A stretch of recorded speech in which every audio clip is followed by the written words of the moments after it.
Hello everyone, আমি রাখি। আশা করছি তোমরা সবাই ভালো আছো আর আমিও ভালো আছি। শুরু করতে চলেছি নতুন একটা দিন, নতুন একটা ব্লগ। তোমরা দেখতে থাকো, আশা করছি ভালো লাগবে। দিনের শুরুটা হয়েছিল পুজো দিয়ে, আর আমার এই রং বেরঙের নানা ধরনের ফুল দিয়ে পুজো দিতে কিন্তু বেশ ভালো লাগে। সকালবেলায় আজকে আমার ফেভারিট একটা ব্রেকফাস্ট করতে চলেছি, তো সেটাই তোমাদের সঙ্গে শেয়ার করে নিই, চলো। ধনেপাতাগুলো প্রথমেই আমি ভালোভাবে বেছে নিয়েছি, আর এখন আমি একটু বড় বড় সাইজ করে এগুলো কেটে নেব। যেহেতু এইসবের সিজন এখন চলেই যাচ্ছে, তো এখন যতটা পরিমাণে পারা সম্ভব আমি এগুলোকে খাওয়ার চেষ্টা করি। আজকে ভাবছিলাম ধনেপাতার একটু বড়া ভাজবো কয়েকটা, তো চলো আমি সেটাই করে নিই এখন। আর এই যে আমি একটু পেঁয়াজও কুচিয়ে নিচ্ছি, তাহলে টেস্টটা হয়তো একটু ভালো আসতে পারে। আর ভালো আসতে পারেই কি, ভাজা পোড়া তুমি যেটাই বেসন দিয়ে ভাজবে সেটার টেস্ট ভালোই হবে, এটা আর বলার অপেক্ষা রাখে না। এই তো তারপর আমি বেসনটা নিয়ে নেব বেশ কিছুটা পরিমাণে, আর সঙ্গে আমি নিয়ে নেব কর্নফ্লাওয়ার। কর্নফ্লাওয়ার নিলে হয়তো একটু বেশ কিছু মচমচে হয়।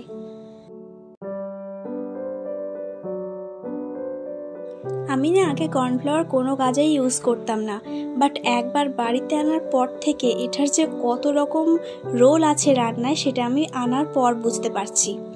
যাই হোক, এখানে আমি লবণ, হলুদ আর অল্প কালো জিরে দানাও অ্যাড করে নেব।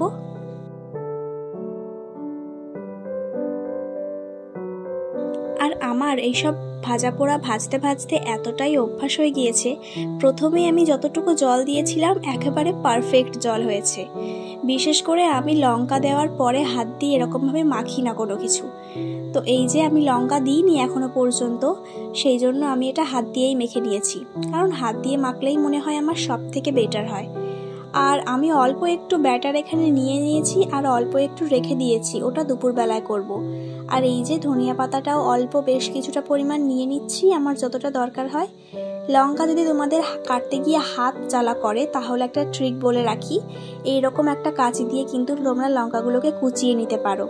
এটা সিদ্ধ বা ভাতে খাওয়ার সময়ও তোমরা এটা করতে পারো।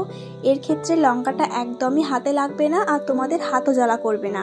এই ট্রিকটা জানার পরে আমার তো এটা বেশ সুবিধা হয়েছে, আর আমি এটা প্রায় ইউজ করে থাকি।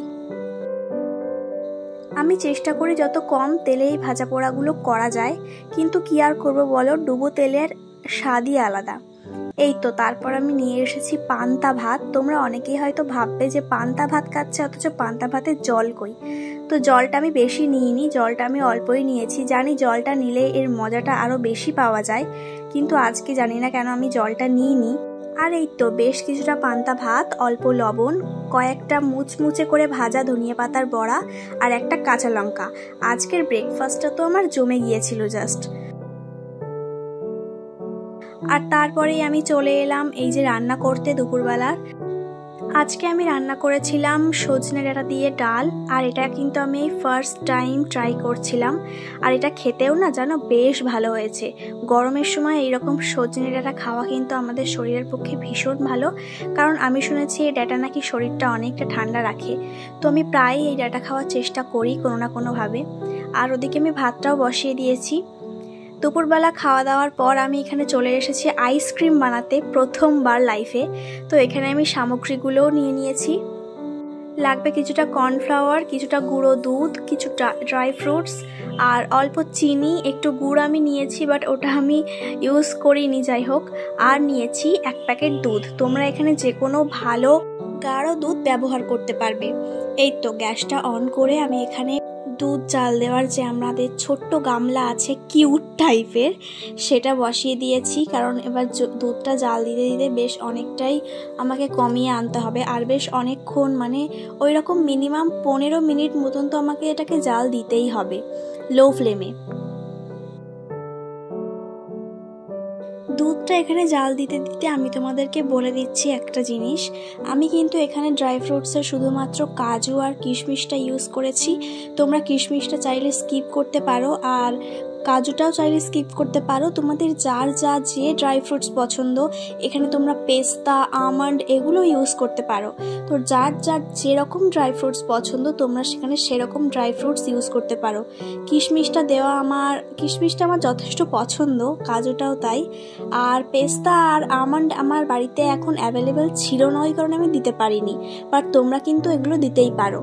আর এই দেখো দুধটা জাল দিতে দিতে কতটা গাঢ় হয়ে এসেছে আর কমেও এসেছে। তো আমি এখানে অল্প কিছু দুধ সাইডে তুলে নিয়েছি একটা বাটিতে, আর এরপরে আমি এখানে অল্প কিছু গুঁড়ো দুধ অ্যাড করব। এটা একদমই অপশনাল, তোমরা চাইলে স্কিপ করতে পারো, বাট এটাতে টেস্টটা আরও দ্বিগুণ বাড়িয়ে দেয়। তো আমি এখানে এরকম বড় চামচের 2 চামচ ইউজ করেছি, আর এই হাফ চামচ আমি আমার পেটে দিয়ে দিয়েছি, কারণ আমার এরকম গুঁড়ো দুধ খেতে ভীষণ ভালো লাগে। আর আমি এখানে ইউজ করেছি ওই 1 চামচের মতন কর্নফ্লাওয়ার, 1 চামচের মতন ইউজ করেছিলাম আমি।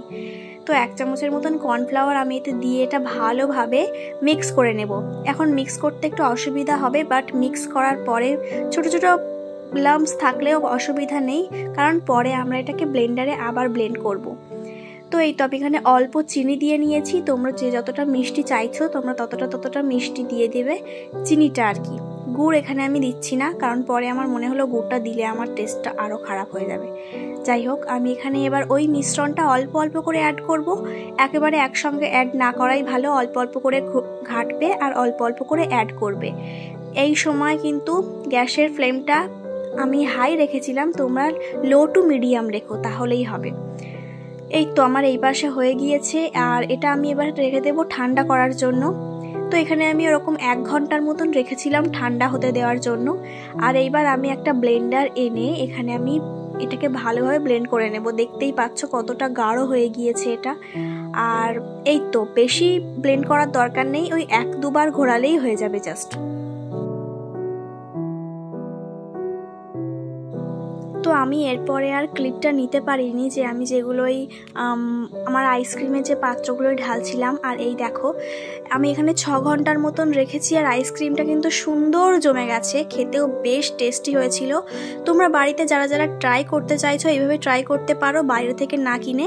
তো আজকের ভিডিওটা এই পর্যন্তই থাকছে, টাটা।